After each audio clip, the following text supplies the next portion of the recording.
News 16 Kerala. Afghan Pak ബന്ധം വഷളായി രാജ്യത്തെ ദുരുപയോഗം ചെയ്യാൻ ആരെയും അനുവദിക്കില്ല. പാകിസ്ഥാന് മുന്നറിയിപ്പ് നൽകി അഫ്ഗാൻ വിദേശകാര്യമന്ത്രി. പാകിസ്ഥാന് മുന്നറിയിപ്പ് നൽകി അഫ്ഗാൻ വിദേശകാര്യമന്ത്രി ആമിർ ഖാൻ മുത്തക്കി. അഫ്ഗാനിസ്ഥാനെ ദുരുപയോഗം ചെയ്യാൻ ആരെയും അനുവദിക്കില്ല. പാകിസ്ഥാൻ അഫ്ഗാനിസ്ഥാൻ ബന്ധം വഷളായി. ഇന്ത്യയുമായി അടുക്കാനാണ് അഫ്ഗാൻ വിദേശകാര്യമന്ത്രിയുടെ സന്ദർശനം.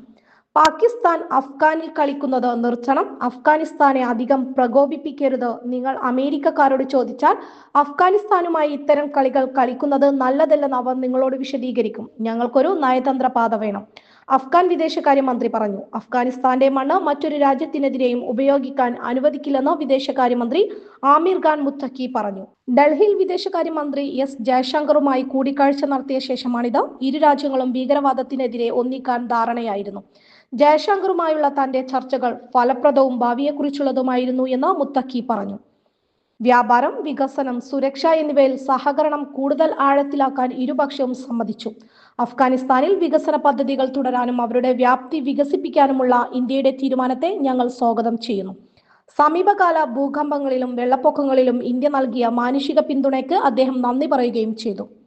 2021 താലിബാൻ ഏറ്റെടുത്തതിനു ശേഷം ഏറെക്കുറെ സ്തംഭിച്ചുപോയ സാമ്പത്തിക ഇടപെടൽ പുനരുജ്ജീവിപ്പിക്കാനുള്ള ശ്രമത്തിന്റെ സൂചനയായി ഉഭയകക്ഷി വ്യാപാരത്തിന്റെ തടസ്സങ്ങൾ നീക്കുന്നതിനായി ഇരു രാജ്യങ്ങളും ഒരു സംയുക്ത വ്യാപാര സമിതി രൂപീകരിക്കാൻ തീരുമാനിച്ചതായി മുത്തക്കി പ്രഖ്യാപിച്ചു.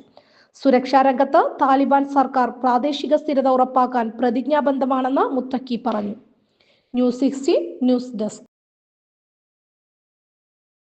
പക്ഷമില്ല, വിവേചനമില്ല. നേരിനൊപ്പം, നാടിനൊപ്പം, നാട്ടുകാർക്കൊപ്പം. News 16 Kerala channel.